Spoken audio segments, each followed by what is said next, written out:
Big news in women's health that supports an opportunistic salpingectomy. Let's talk about it.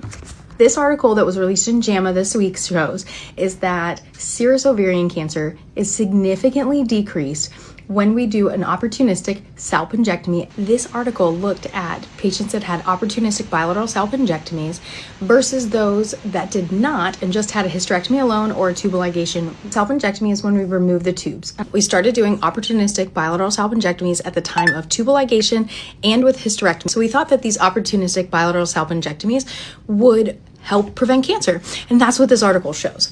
We know that salpingectomies are safe. It does not reduce the onset of menopause, and it's cost effective, meaning that there's not a lot of risk with doing a full salpingectomy instead of just a tubal ligation or leaving the tubes when you have a hysterectomy.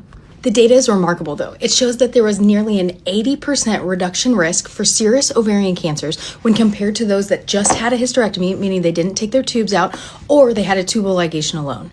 This is awesome.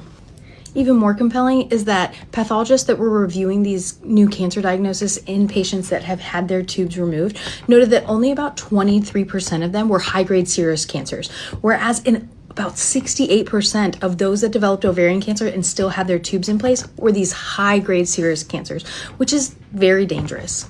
So what does this mean going forward? This means that patients that are done with fertility, instead of just having your tubes tied, we recommend salpingectomy, which we've been doing for a while. But this is more evidence that supports that. And now we know that you can have an 80% reduction in your risk of serous ovarian cancer. We've been taking out the tubes with the uterus for a long time, and this just confirms that that's helpful.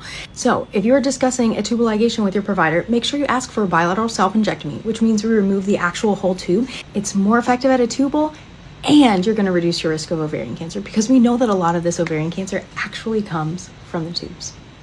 Also, when you have a hysterectomy, your doctor is probably going to recommend that you have your tubes out at the same time. It's pretty much the standard of care now, but when they suggest that, hopefully you'll understand why and you won't be scared. So make sure you have these conversations with your surgeon because this is exciting news.